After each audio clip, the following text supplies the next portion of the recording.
Hello, once again, friends. My name is Darrell Robert Schoon, and I have the distinct pleasure of introducing you again to this extraordinary phenomena in Tucson. I know that she just considers herself a regular person, but I've met enough regular persons to know the difference between regular people and irregular people. But this is Rev Betty Tatalajski, the founder of Tucson's Temple of Universality. And in our last show, Betty was telling this extraordinary story about her friend Howard. What's his last name, Betty? Von Recht. Howard Von Recht. And Howard was living up towards Phoenix, and he was ill. And Betty had gone up to see him before, and talked to him. They were very, very close friends. And she then went back to Camp Chesterfield, as she did every year with her group from the Course in Miracles. And Camp Chesterfield is a spiritualist community in Indiana. Mm-hmm. And at camp, that's where Betty saw all this phenomena. Here in Tucson, she was fortunate enough, quote, fortunate, there's no accidents in this universe, but in the late 1970s, she had happened upon a spiritualist church in Tucson called Y-Our Church, or Your Church. Mm-hmm. The minister of that church, Dr. Robert Ireland, was, as Betty says, the greatest phenomenological medium west of the Mississippi. In his little church here in Tucson, mm-hmm. Betty stumbled into it.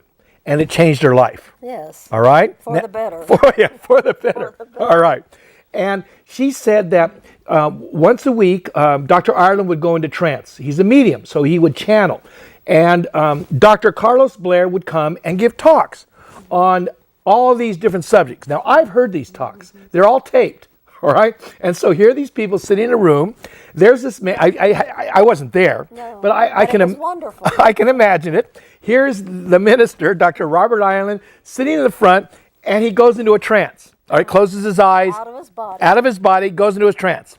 What happens then is Dr. Carlos Blair comes and starts talking through Dr. Ireland. Yes. And he had this British accent, and he speaks on many subjects. I've even heard Betty asking questions at the end, because after these talks, Dr. Blair would open up the floor and people would ask questions, and sometimes the questions were good. Sometimes people just wanted to hear themselves talk and quibble, all right? But it was an amazing, and I can only imagine what it must have been like there for you, Betty, who was actually there. Just incredible. Okay, now, incredible. So there was Betty in the midst of her life, mm-hmm. and she was taking her group, and Dr. Blair told Betty, originally in 79, to take her Course in Miracles class back to Camp Chesterfield in Indiana. Yes. Betty didn't know about this place. She had no background in it, but she goes there. And it was one of the few places in the United States where they still did what they called phenomenological mediumship. Oh, the only one. The only place. This is how lucky you were to be there. Yes. You know, I mean, I think about what it must be like to have been in Paris in the 20s.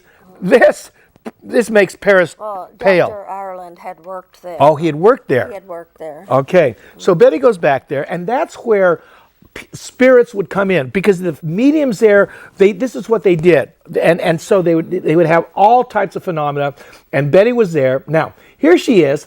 Her dear friend Howard is in danger. His wife had told Betty, "Don't tell Howard I told you." Right. All right. But he's got 3 kinds of cancer. Yeah, I come up and see him. So Betty goes up, and like a typical guy, there's Howard, and he's not going to go, "Betty, I got 3 kinds of cancer." No, he acts like everything's all right, and Betty feels great. Betty acts like everything's all right, and I'm sure Howard's wife is glad that you were there to talk to him. Yeah. All right. So that's how that's how that happens. That happens. Then Betty goes to Camp Chesterfield.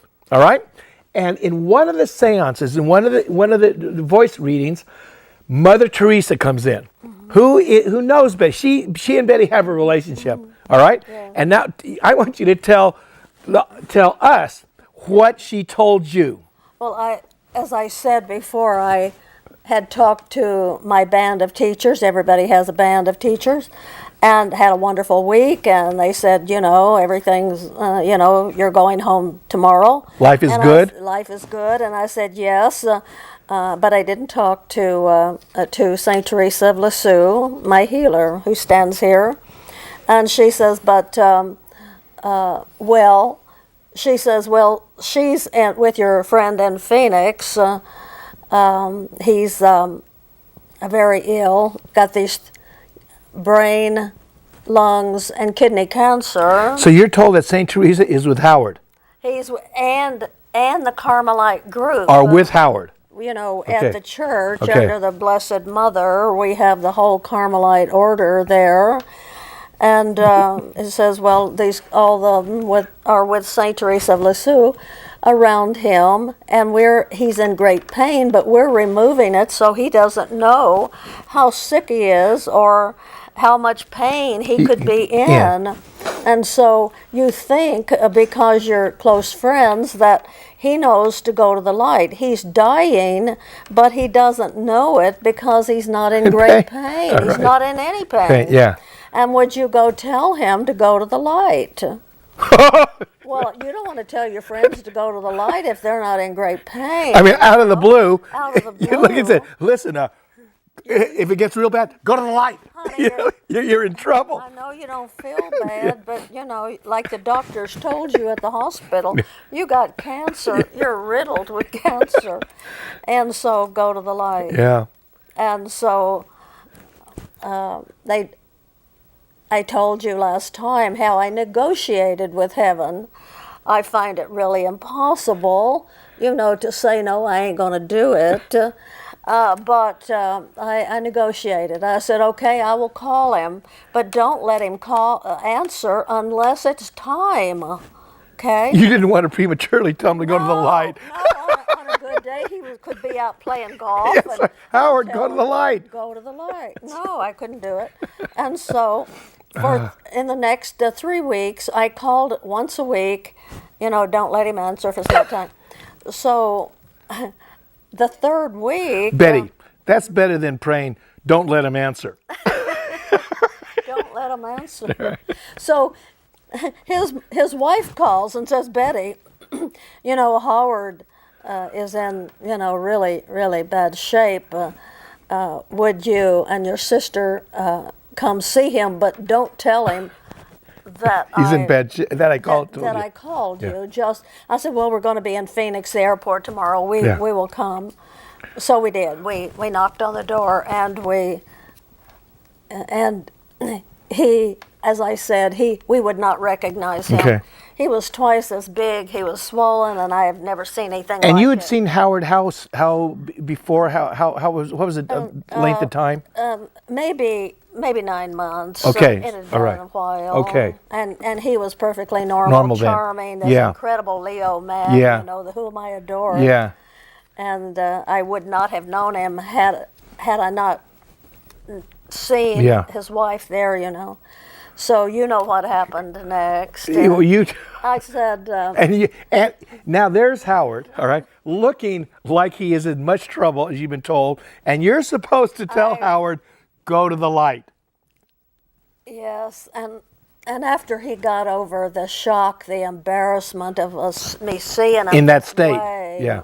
because I said, he's a charming, incredible Leo, And he has his pride, and he has as only a Leo could have. absolutely, and he deserved Okay. it. He was wonderful. Yeah.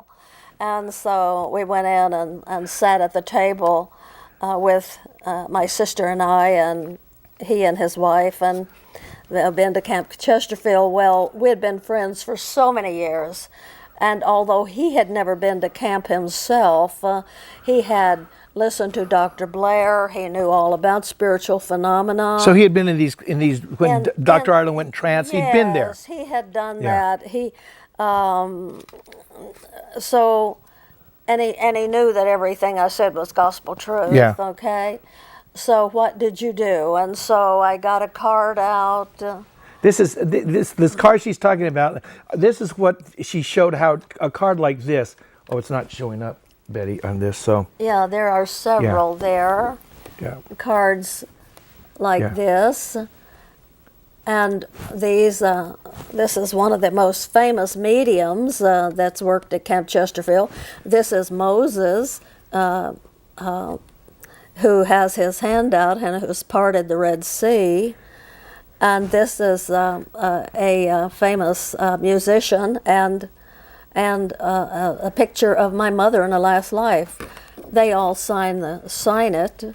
Everybody put your name on it and then signs it. So this is that what was some of it. And this is what she told Howard that she had just gone to the camp. She had seen. Now Howard had seen these before. Yes. All right, because he was familiar with it. Yes. And for those of you who have never seen this before, it's extraordinary. I first became aware of this in 2006. What happens? You're in a room, the medium, and they have to be at a certain level of a phenomenal ability. They have to be great, phenomenal. Yeah, to do this kind of phenomena, you have to be sort of phenomenal. You are phenomenal. All right, you are phenomenal. Right. And it's a closed basket. Blank cards, index cards get put in from an unopened package, in there with colored pens, colored pencils, whatever. The lid is put on the basket. It's airtight. And as the medium goes and gives people readings, this basket sits there for 45 minutes. Across the room. Across the room. It's sitting there right in front of you. No one's around it. No one's touching it. After it's over, the medium opens it up, and everybody gets a card with their name on the back with a different picture, and the names of certain spirit guides or your family have come in to put it on it. Right. Now, this is so Howard. You showed Howard this. Oh yes, Okay. because he had seen them over the years, you know. And this one is Mother Teresa. Yes, this is extraordinary. Okay. So you're making idle chit chat, yes, and you haven't told Howard, go to the light yet. No, and he says, and what else? And I said, well, we got silks. Okay. I got some silks, a silk with my teachers on it, with some relatives on it, with some historical figures on it.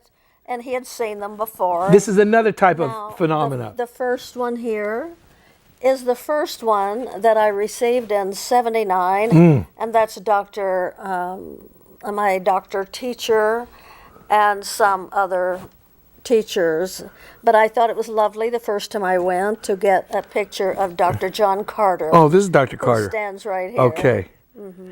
I mean, folks, all I can say is this phenomena is absolutely amazing. And like everything else that's beyond belief, you have to experience it for your belief systems to shatter, because you're left with either it's real or it's unreal. And when you see beyond a shadow of a doubt, no tricks, your mind is going to try and figure a way around it. It's stunning, because it's let in. It's like all of a sudden being allowed into a world that you didn't believe possible. In a vault of gold. Wisdom. Now, this lady here has wandered around in that vault more than any person I know. For 33 years. For 33 years. She couldn't get enough. I mean, Betty, I am so glad that you did it, because otherwise I wouldn't have known. I wouldn't have known. And we wouldn't have this great phenomena medium coming to Tucson. You experience yes. At Camp Chesterfield, there was this gentleman, Hoyt Robinette, all right? And Betty took a group back there 25 years in the summers. People would go for 2 weeks, a period of time, and they'd get to experience this extraordinary phenomena. Well, in 2005, he started coming to Tucson. Yes. And so he shows up. Ladies and gentlemen, I want to tell you, if the church is packed these days when he comes in, for all the usual reasons, okay? There's Hoyt, our dear friend Hoyt. He gets up there. He's the medium, all right? He gets up there. He tapes his eyes shut with tape, masking tape. Then he takes a mask, ties it over so he can't see. So he's absolutely blindfolded. Now, everybody who walks into that room gets a little piece of paper, and on that piece of paper they write the names of 5 people who are what we call in spirit. Because we don't say, everybody refer to them as dead people. There are no dead people. There are no dead people. There's people off stage, on stage. That's it. But nobody. Nobody dies. It's not possible to die because your spirit. Your spirit. We're not our physical body. Your physical body is like your change of clothes. Yeah. And when you change your clothes, people go, he's dead. Yeah. No, he's just got a different suit on. Right. Okay? So you take off the familiar suit of clothes and you're off stage. Now, so you write down the names of 5 people that you know who are in spirit. I usually put about 15. All right. You're always pushing it, Betty. It says 5, I believe. Okay. And then you write down one question in the middle, all right? Then you write down, you sign your name at the bottom, and you fold it up, and you toss it into a basket when this person comes around, all right? Now, when Hoyt Robinette is standing at the front of the temple, blindfolded, eyes taped shut. All right. Somebody puts this basket in front of him, and you watch him, and he can't see it. He doesn't know what it is, and he just put him in an order. That's what it looks like to us. But really what's happening to him, he's listening to spirit. He's listening to his doctor Teacher, tell him. Who is Dr. Kenner. Yes. Dr. Kenner is also the physician who was his mother's physician. He delivered all of her children, and Hoyt was the youngest. And when Dr. Kenner made transition, he became Hoyt's teacher on the other side, the spiritualist teacher. Mm-hmm. All right. So there he is. Dr. Kenner is talking to him, and I've had conversations with Dr. Kenner too now. Oh, yeah. Through Hoyt. Good friend. Good friend. Okay. And so Dr. Kenner sits there. He's talking to Hoyt. Hoyt's listening to Dr. Kenner. You know, he's just putting these things together, and all of a sudden, Hoyt will start calling out names, just names that are coming to him. All right. And people, when you hear the names of people that you know that you put on it, somebody will raise their hand, say, I'm here, and he will start giving you the messages, okay? This is the phenomena that happens that Hoyt can do. Another part of that is when you write those names on, and you've written some of your family or some of your friends or some of their favorite authors, more will come in that you wanted to put on, but you didn't. And so one time a friend wrote her mother's family on there, but did not put any of the members of the father. So the father's family comes in and says, why didn't you call on us? Uncle so-and-so is here. That's right. And they come in anyway. You know, I think the word phenomena is really the perfect word for it. It is. So there you are, sitting down at the table with your dear friend Howard, who looks like he is in trouble. Okay? I mean, this time he looks like it. Unimaginable. Trouble. Okay. Yes. All right. He's blown up. Blown up. You know. Okay. And you've been told To tell him to go to the the light. All right? And you're sort of waiting for the right time.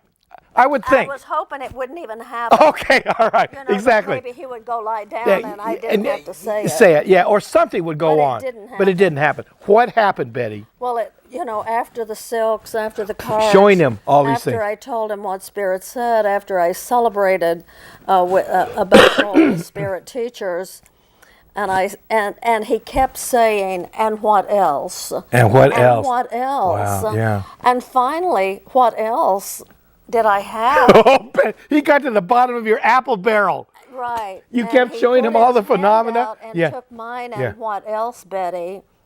And I said, St. Theresa of Lisieux said, tell you to go to the light. He sat back. Now, his kidneys have been shut down, and he has no water, but one tear appeared under his eyes, one here and one here. And he leaned over and he took my hands and he says, thank you, Betty. That's the most beautiful gift I've ever received. St. Teresa had said, you think your friend Howard knows to go to the light, but he has forgotten. He has forgotten. So would you tell him? And so he sat back and he was at peace. And he said, I feel like I'll go lie down now. But I don't want to because you will You're leave. here, If I said, I promise Okay. we won't leave. All right. And so he went in and lay down. And I think that's where we were when we finished the show last time. But it was really only the beginning. Because after we left, he said to his wife, would you call a priest? My dear friend was born and raised Catholic in St. Louis. He had not been in a Catholic church for 35 years. Church will do it to you sometimes. Yeah, so Spirit said, the Spirit said Yeah. that. They said a lot of people damage their hearts because they are saying, I'm not worthy to come, I'm not worthy for God to come under the roof of my being. And it damages your heart. It's blasphemy. So anyway, he went and lay down, and we left. And he his wife called the next day, and she said, you know, I called the priest. The priest came over last night after you left, and now it's, you know, in the afternoon the next day, and Howard made transition today. Howard left his body today, and his funeral will be in a couple of days. So we were back up at Apache Junction, Phoenix, that morning. It was only 3 days after we had left Seen him, yeah. And so we went to the little church there in Apache Junction. It was kind of more like a warehouse. It was not one of those old, you know, beautiful churches. And so I didn't expect a lot of spirit in the room, but there was. My sister and I got there early.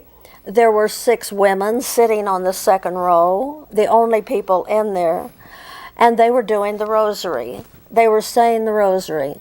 So we sat in front of them and sort of joined them.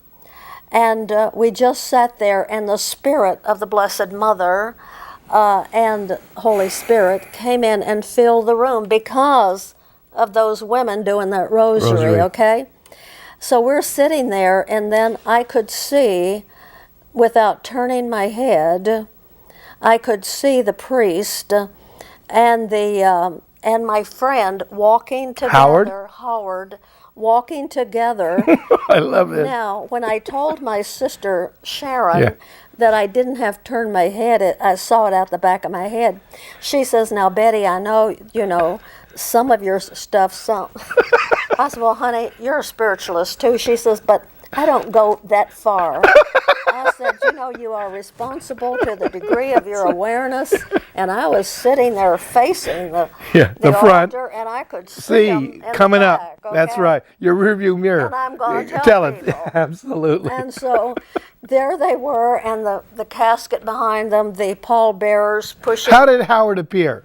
What was his demeanor? He looked just exactly like I knew him for 30 years. Did he look like he was in mourning? He was walking with the priest. Okay. He had a Gaia Bear shirt on. Now, if he lived here in Tucson a long time, none of us ever saw him in anything except his immaculate Gaia Bear shirts. At that time, that was the official men's wear in Tucson. That's what the mayor wore, and he had this great, you know, closet wardrobe. Yeah. And he's walking just like I knew him 30 years ago. Okay, so lovely. And so they go up there. The priest goes up to the altar, and Howard goes up and sits down. Okay, sits down. And there is a choir. Okay. I've noticed that. There is a choir there. There are priests. There are nuns. The whole Carmelite group is there, and they're singing. You know, and the priest got up, and he's you know. We say namaste. He says the name of the Father, Son, and the Holy Spirit. And he says, "Friends, I want to tell you something that I only met this man a couple of nights ago." He said, "But I will tell you, in the 40 years that I have been a priest, I have never heard anything like it. I have never experienced anything like it than my talk with this man whose body is here." But of course, he didn't know the man was sitting right beside him. But he went into what Howard told him. I went over. Ladies and gentlemen, next show, Temple of Universality. There is no death. There is no death.